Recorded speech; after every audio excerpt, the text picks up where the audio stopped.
Assalamualaikum warahmatullahi wabarakatuh. Hai sahabat Guide Chemistry. Tahukah kamu tentang reaksi redoks? Apa sih manfaat dari reaksi redoks dalam kehidupan sehari-hari? Nah, kali ini kita akan belajar tentang materi reaksi reduksi dan oksidasi atau yang biasa disingkat dengan reaksi redoks. Agar kita bisa lebih memahami materi dan dapat mengaplikasikan materi yang kita pelajari, yuk intip dulu gambaran penerapan dari konsep reaksi reduksi dan oksidasi. Kompetensi dasar yang harus kalian kuasai dalam pembelajaran materi reaksi reduksi dan oksidasi kali ini adalah kalian harus dapat menjelaskan perkembangan konsep reaksi oksidasi reduksi dan hubungannya dengan tata nama senyawa serta penerapannya dalam kehidupan sehari-hari.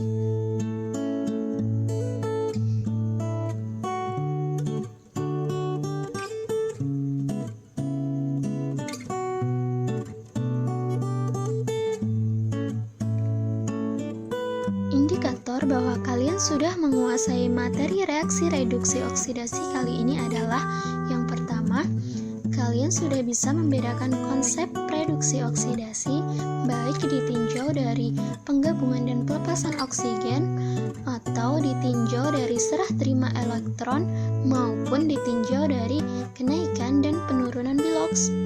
Indikator kedua, kalian harus dapat menentukan bilangan oksidasi suatu senyawa atau ion. Misalnya, bilangan oksidasi Cl- adalah -1. Kemudian, indikator ketiga, kalian harus bisa menentukan pengertian redoks dari konsep perubahan bilangan oksidasi. Indikator keempat, kalian sudah bisa menentukan mana yang oksidator dan mana yang reduktor dalam reaksi reduksi dan oksidasi. Indikator kelima, kalian dapat memberi nama senyawa menurut aturan The International Union of Pure and Applied Chemistry atau yang disingkat IUPAC.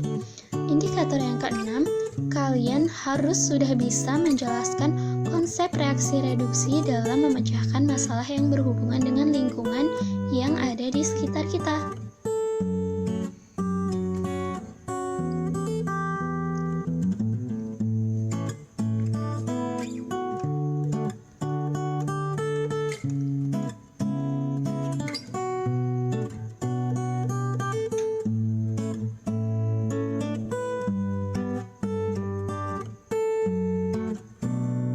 Sebenarnya, ketika kita belajar ilmu kimia, kita sama saja dengan mempelajari apa yang ada di sekitar kita. Kenapa bisa begitu? Karena apa yang ada di sekitar kita sebagian besar merupakan reaksi kimia. Bahkan dalam buku yang dituliskan oleh Raymond Chang disebutkan bahwa karena penerapannya yang sangat luas, kimia sering disebut sebagai ilmu inti. Begitu pula pada materi yang akan kita bahas kali ini, yaitu reaksi redoks, juga mempelajari apa yang ada di sekitar kita. Lalu, reaksi redoks apa saja sih yang ada di sekitar kita?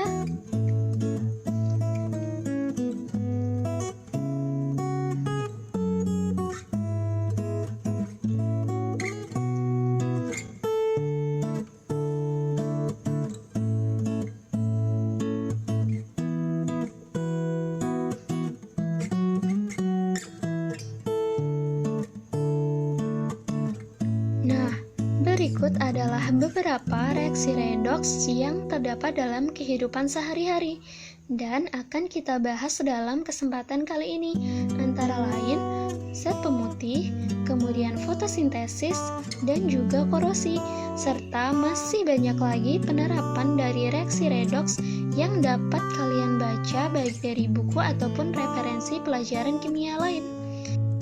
Yang pertama, zat pemutih. Tahukah kalian, ketika kita mencuci dengan zat pemutih, saat itu pula terjadi reaksi redoks di dalamnya? Wah, ketika mencuci terjadi reaksi redoks.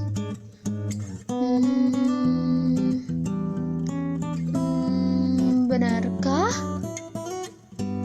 Iya, Benar sekali.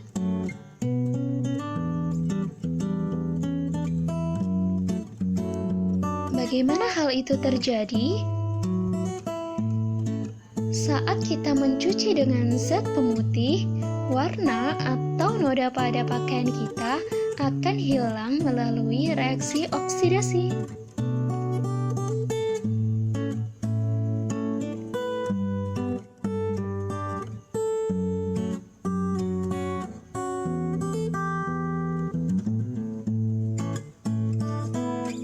Lalu bagaimana reaksi oksidasinya? Berikut adalah reaksi oksidasinya. Anion OCl- yang berasal dari NaOCl pada pemutih bereaksi dengan H2O atau air sehingga menghasilkan Cl- dan OH- yang bertindak sebagai reduktor yang berperan dalam menghilangkan noda atau warna pada pakaian kita.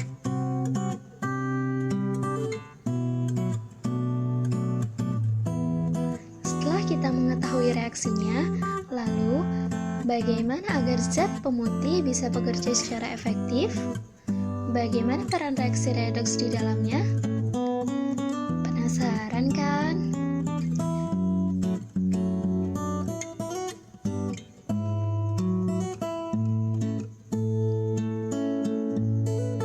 Maka dari itu, yuk kepoin reaksi redoks dari awal sampai akhir. Jangan sampai ada yang gak paham ya.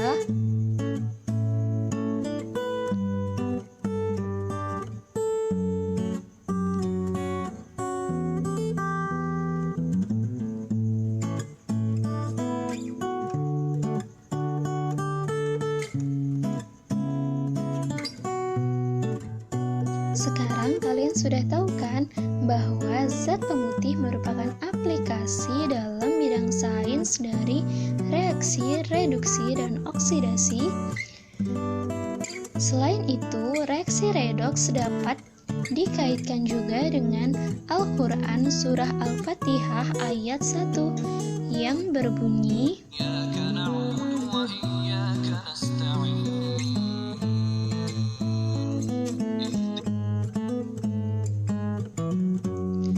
yang artinya hanya Engkaulah yang kami sembah dan hanya kepada Engkaulah kami meminta pertolongan.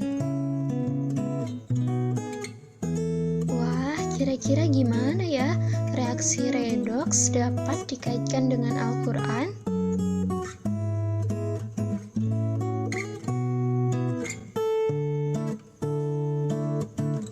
Gimana sahabat, makin penasaran kan?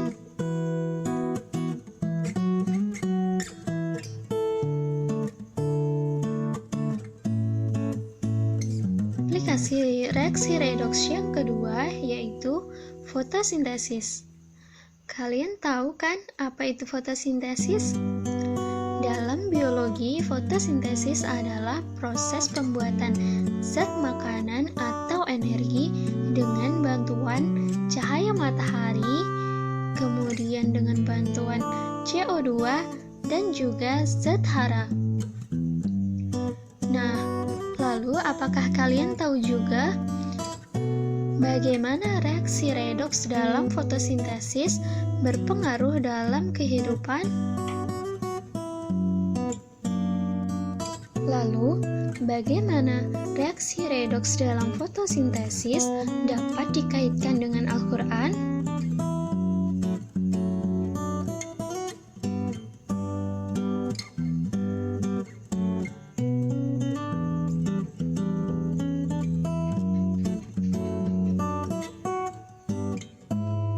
Aplikasi reaksi redoks yang ketiga yang akan kita bahas yaitu korosi. Kita akan membahas bagaimana reaksi redoks dalam proses korosi. Kalian pastinya sudah tahu kan bahwa korosi dapat merubah zat padat menjadi berwarna merah kecoklatan. Nah, lalu bagaimana pengaruh korosi dalam kehidupan? Apakah korosi memberi manfaat atau justru memberi dampak negatif?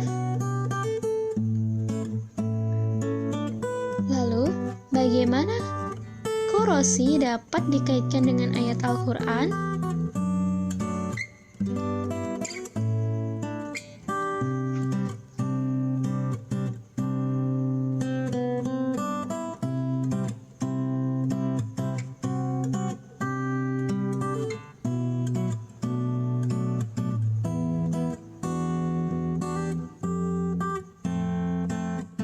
Sepertinya benar ya apa yang dikatakan oleh Raymond Chang, bahwa ilmu kimia sering disebut sebagai ilmu inti karena penerapannya yang luas.